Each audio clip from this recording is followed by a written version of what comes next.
Pernah nggak sih ngerasain ada suara dari dalam diri yang kayak nunjukin jalan? Hari ini kita bakal nyelamin dua kisah sekaligus. Satu tentang ajaran spiritual yang dalam banget, dan satu lagi tentang seorang perempuan luar biasa yang jadi bukti hidup kalau guru paling sejati itu ya adanya di dalam diri kita sendiri. Jadi gini, di satu sisi kita punya ajaran spiritual yang lahir di tengah-tengah perjuangan kemerdekaan Indonesia. Di sisi lain, ada sebuah keluarga modern yang nilai-nilainya itu dibentuk sama ajaran tadi. Terus apa hubungannya? Apa benang merahnya? Nah, ini yang bakal kita bedah bareng-bareng. Oke, jadi ada dua pilar utama dalam cerita kita. Yang pertama, biografi hidup Ibu Rusmiati Supandji yang perjalanannya penuh lika-liku, dan yang kedua, naskah Sabda Khusus yang jadi semacam kompas batin buat beliau. Dua-duanya ini, wah, nggak bisa dipisahin sama sekali. Yuk, kita mulai dari akarnya dulu. Sebenarnya, ajaran yang begitu kuat ini tuh datangnya dari mana sih? Dan apa inti pesannya sampai bisa mengubah hidup seseorang secara total? Inti dari semuanya adalah konsep sang guru sejati. Eits, tapi jangan bayangin ini sosok guru berjubah di puncak gunung ya. Bukan. Ini lebih ke suara kebijaksanaan yang sebetulnya udah ada di dalam diri kita masing-masing. Intuisi kita yang paling dalam, suara hati nurani yang paling jernih. Itu dia. Kutipan ini benar-benar bikin kita mikir sejenak. Jangan mencari terang di dalam gelap. Terdengar paradoks ya, tapi justru disinilah letak kedalamannya. Ini kayak ngingetin kita, sering banget kita cari jawaban di luar. Padahal cahayanya itu ya udah ada di dalam, menyatu sama diri kita. Terus, gimana caranya ajaran ini bisa sampai ke kita? Nah, ini dia. Lewat seorang perantara, atau istilahnya warana, yang bernama R. Sunarto. Dan ini yang luar biasa. Orang-orang yang melihat langsung bilang, saat sabda itu turun, wajahnya tuh berubah. Posturnya jadi tegak, matanya bersinar. Seolah-olah, bukan dia lagi yang bicara. Dan ini bukan cuma katanya-katanya loh, kita punya bukti yang otentik banget.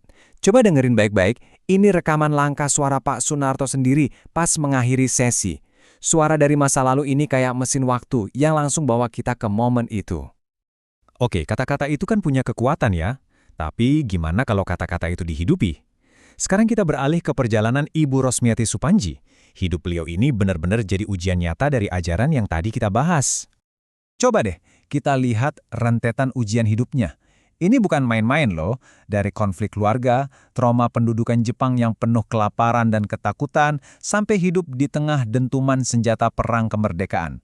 Ini bukan cuma latar belakang cerita, ini adalah api yang menempa jiwanya. Sampai di titik terendahnya, saat bebannya terasa udah nggak mungkin lagi buat dipikul, biografinya mencatat momen ini. Satu kalimat pendek, tapi udah merangkum semua rasa putus asa yang ada. Tapi, justru di tengah keputusasaan itu, terjadi sesuatu yang luar biasa. Sebuah botol pecah, setangkai bunga. Sebuah tindakan yang sangat sederhana, tapi ini menjadi titik baliknya. Jadi simbol bahwa, bahkan di tengah puing-puing kehidupan, kita masih bisa kok menemukan keindahan dan harapan. Nah, ini dia jantung dari ceritanya. Ibu Rusmiati nggak cuma mendengar ajaran itu, dia menjadi ajaran itu sendiri. Yuk kita lihat gimana caranya dia mengubah semua penderitaan jadi kekuatan dengan menghidupi cahaya di dalam dirinya. Untuk ngertiin perjalanannya, ada satu kata kunci nih yang perlu kita tahu. Siswa.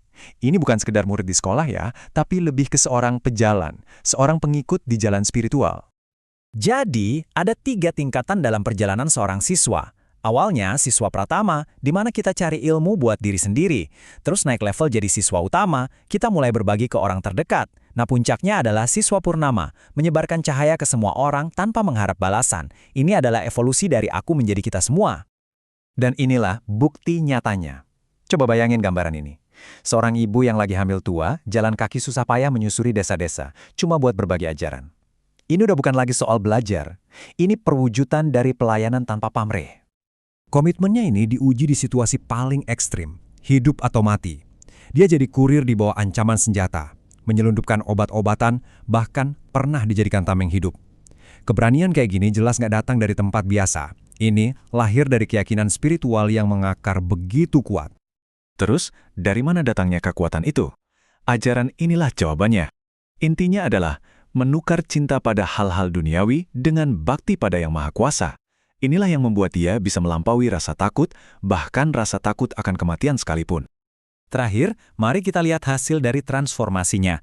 Warisannya itu bukan sesuatu yang abstrak loh, tapi nyata dan bisa kita lihat dalam kehidupan orang-orang yang disentuhnya. Terutama, ya anak-anaknya sendiri. Dan mungkin warisan terbaiknya terlihat dari kesaksian putranya sendiri. Sebuah pelajaran yang kelihatannya sederhana tapi dalam banget. Bahwa pohon pun adalah makhluk hidup. Ini menunjukkan betapa dalam ia menanamkan rasa hormat pada semua bentuk kehidupan. Nah, inilah prinsip-prinsip yang jadi warisannya. Bahwa karakter itu lebih penting dari sekedar kepintaran. Bahwa kejujuran pada diri sendiri itu adalah fondasi segalanya. Pelajaran-pelajaran inilah yang ia tanamkan di rumah, yang terbukti membentuk generasi penerus yang kuat dan berintegritas. Kisah Ibu Roesmiati Supanji ini jadi bukti hidup. Kalau di tengah kegelapan sekalipun, cahaya dari dalam diri bisa jadi penuntun. Nah, pertanyaannya sekarang kembali ke kita. Di tengah kesibukan dan kebisingan dunia modern ini, gimana cara kita mendengarkan suara guru sejati di dalam diri kita masing-masing?